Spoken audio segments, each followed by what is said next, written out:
Yes, y'all. What's up, y'all? This is Mole Diggity Trap, and actually, that's funny. I didn't actually mean to say it like that. Uh, I was just being like, yo, Diggity Dog, what's up, Sean? And it just happens to be funny that Diggity's name is also Diggity. Anyways, this is the final match. Final game of the matchup between UpMagic and Hwasin. I'm sorry, I'm going to start trying to pronounce his name right. Let me remember how to... Hwasin, I think. Yeah, Hwasin. So I'll try and pronounce it right this game. I'll see if I can do that.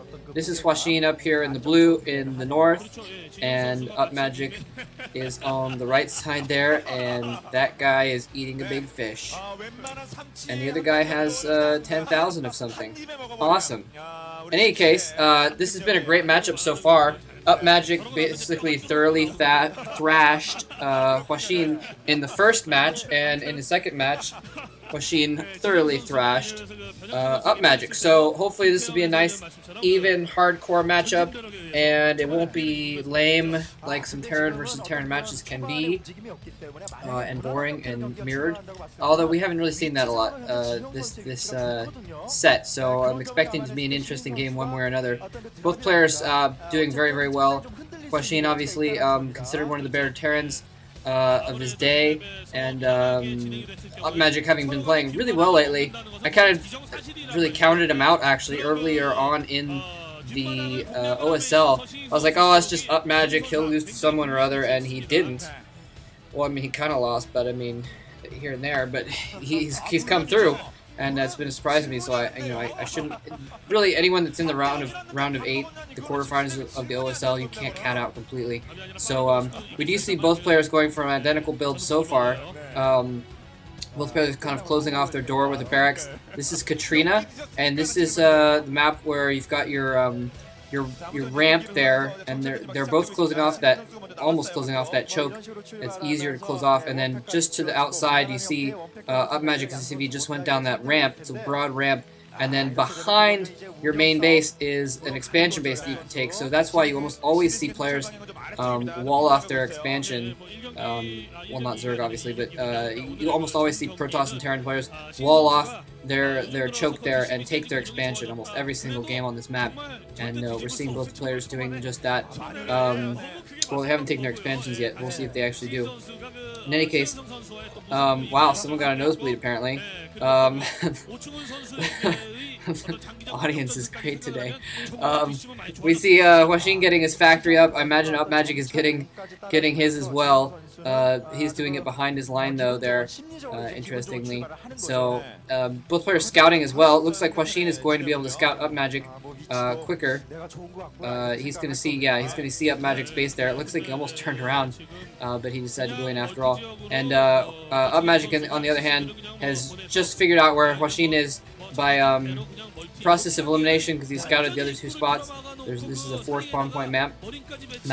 Okay, this could be trouble actually for UpMagic. For some reason, UpMagic is behind with his factory. He's just now getting his factory up, and it could be because he's got his command center up a little bit sooner.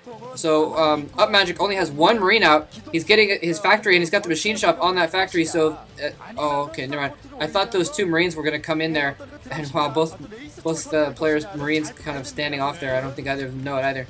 UpMagic's SCV finally going down there, and it's going to get picked off by that vulture. So I thought that that Hwasin was moving out with his 2 marines, and he was going to try and do some harassment there, but it turned out that he was not. That would have been maybe he's moving in after all. I mean, he's right next to UpMagic's base there. Maybe he's waiting for that vulture or something. You see the vulture on the minimap rushing over there. It would have been a good time to go in just then. He is going in finally now.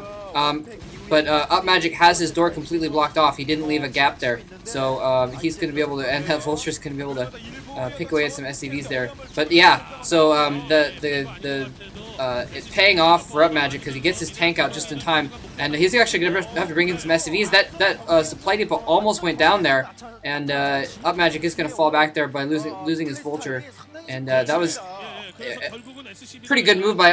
I think that Hwasin should have got in a little bit earlier, but he didn't. But I guess he was waiting for that vulture.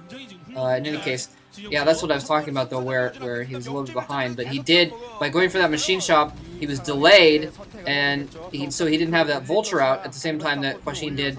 But then he got that tank out a lot quicker. So now Hwasin having to catch up back by getting his tank, his machine shop up. And so now UpMagic actually in a kind of a dominant position here, because UpMagic has these 2 tanks coming out. Hwasin does not have any tanks at all. He's just now getting his machine shop up, and UpMagic has his command center up a little bit earlier as well, so he's economically ahead. This is actually not looking good for Hwasin. If anyone can hold this off, it is Hwasin. Well, it's a lot of other people too, but I think Hwasin is definitely capable of holding this kind of a push off, especially since it looks like UpMagic he might be waiting for, no, maybe he's not waiting for Siege Tech after all. He's moving in here, he's moving in with his 2 tanks, and Hwasin attaching another machine shop to his other factory, so if he can hold this off, he'll be able to put out a little bit more tanks. He's coming out with some SCVs to block for his Marines there, and gonna have to he's gonna push back UpMagic a little bit there. He does have some vultures in there as well though, so equal vultures. Finally, Hwasin has a tank out. That's gonna equalize things a little bit. He's probably gonna get siege mode fairly quickly. It looks like he probably went for siege mode before even getting that tank, so he should have siege mode soon, unless he's researching mines, which would also be very effective for holding off this little push, because he'll be able to plant down mines for those tanks. We'll have to see one way or another. Yeah, he was getting siege tech there, so he's going to be able to take care of that push relatively well, and you can see the crowd cheering for him, holding off that push. It looked very, very bad for Hwasin there for a moment, but he was able to very definitely hold that off pretty well. And just vulture squeezing by, is able to pick off most of those vultures, all but one. That one vulture, Hwasin does not have speed upgrade on his vultures though, so it's going to be a little bit longer for him to catch up to UpMagic's vulture. He might be able to pick off a couple SCVs before Hwasin's vulture gets there. I was going to say, if he's smart, he'll run around and not even let him get within range, and that's what he's doing. He's running around there, picking off another SCV. It looks like he did let Hwasin catch up to him though, and so that was a little bit poor on him. I think he should have kept running around with that. But in any case, now both players getting more factories, it looks like, and both players have the mine. No, actually, just UpMagic has mines out at the moment. Hwasin was concentrating on not dying there, so he didn't get them. He got siege tech instead. Now he's getting a starport actually. So Hwasin trying to even things up technologically by getting that starport. He does have Goliaths out. He may have anticipated UpMagic getting something like that too. UpMagic is just the type of person to do something sort of off of usual like that, like getting a quick starport or something like that, especially since he did have a little bit of an advantage. He is getting a starport actually, so very prudent move on Hwasin's part, getting those Goliaths out, so he's going to be able to deal with any raids that come out soon. I'm not sure if UpMagic is going to be going for any kind of cloaking or not. We'll have to see. It looks like sorry, Hwasin is getting a control tower attached there. What I'm probably thinking though is he's probably going to go, judging by Hwasin is not usually the kind of person to do something totally crazy, so he's probably going to be going for dropships instead of raids there. Hwasin moving out with some tanks there. Tanks landing on top of those mines there. It looks like one of the tanks got taken out by the mines, and his other tank is going to get taken out by enemy tank fire. So Hwasin having to fall back here. That was actually a little bit poor on his part.